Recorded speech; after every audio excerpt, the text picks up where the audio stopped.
Hey everybody, welcome back to another Diecast review. We're going to have two reviews today. The first of which is Dale Earnhardt Jr.'s 2002 Daytona race version. This is the Oreo Ritz version that ran in 2000. You know what? It's not 2002, it's 2003. I can show you. So the box says a 2002 Oreo Ritz version, but it is the 2003 artwork.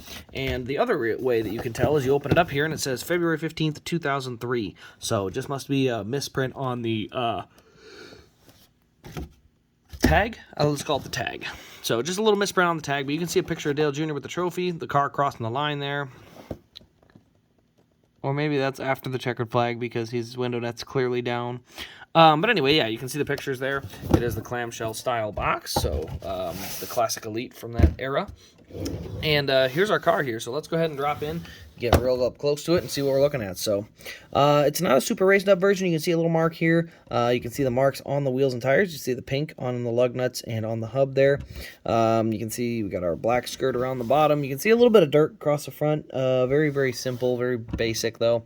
We got Busch Series Budweiser Polo Award number 8. We've got Nilla Wafers, Nutter Butter, Oreo, Ritz, Cheese Nips, Snap-on. We've got Super Snack 500. You can see Dale Earnhardt Jr. up here on the name rail along with Chance 2. On the back here, we got Oreo and Ritz along with Fig Newtons. Let's go ahead and pop this open. Braces, tethers, fuel cell in the back. Oh, see, now that is something that I've had issues with in the past. You can see we got the metal braces on the rear windshield. That's one of those unique things to the Elites. Also, the roof flaps do open. That is not normal for the Elites. Sorry, for the ARCs of this era, but the Elites are the exclusive ones that have that, along with the little tethers that come through the roof flaps there. Window net is cloth. I think it's actually loose, but I can't quite get it to move. So as we go to the right side, this is where all our race damage is. So you can see a little bit around the right rear here, just kind of some faded smoke-looking stuff. Looks like there was a small mark around the Goodyear lettering on here. And then over here on the front, you can see a few wheel marks up along the right side. You know, guys used to have a lot more tire marks because they used to have the tires running just outside the fenders. Sorry about that. And so when they had that, basically anytime a guy even got slightly too close, they would literally leave a big old tire mark on the door of these cars. Where now, because they have these big fender flares, you don't see donut marks on the sides of cars anymore. So, you know, if I'm being honest, get rid of the fenders. I mean, look at the Xfinity Series cars. Them look pretty good. So, I don't know. Obviously, I'm a fan of raced versions, but I'm also a fan of not having a fender get bent in and cut tires. So, but yeah, so there you can see the tire marks there on the right front as well. You can see there's some Goodyear rubbed off that lettering, but pretty clean overall. A couple marks up there on the windshield, along with the 3 metal braces.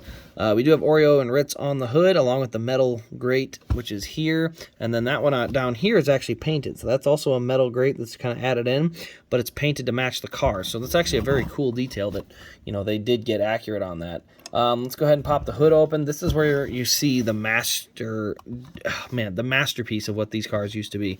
This is what an Elite car was in 2003. Tethers, braces, all this engine detail was in there. I mean, this was a quality item. And, man, I'd love to see it come back. I really would. I don't know if it'll ever come back, but I would love to. So we'll just leave it there. But yeah, you can see all the different, you know, belts, wires, hoses, all that kind of stuff's in there. It just, man, I mean, you look in it, it just is pleasing. You know, if you got the hood open, that is pleasing to the eye. You know, the detail looks good enough that it's pleasing. You know, you open the hood on any of the modern cars, it just doesn't look as good. I mean, heck, I'm working on this piece right now. This is a Elite chassis from 2018. 2020. This is going to be used as a Chase Elliott Phoenix car. I've already swapped the tires over, but it's got the braces, it's got the roof, you know, the spark plug wires, tethers up here. You know, it's got all this stuff underneath. I'm using this as kind of a chassis swap thing that I'm trying out. You know, we got tethers and stuff in the back as well, so we have all this detail to it. And you know, when you look at it side by side, that's our engine detail in one, and that's our engine detail in the other.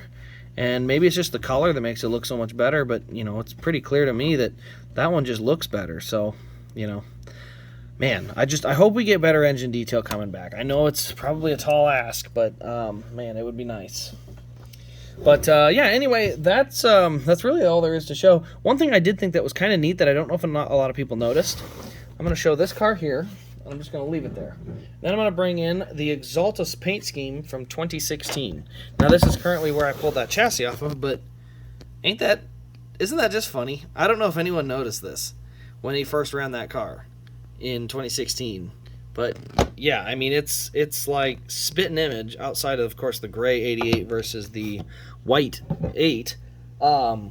It just looks right on. So I thought that was kind of neat, kind of funny.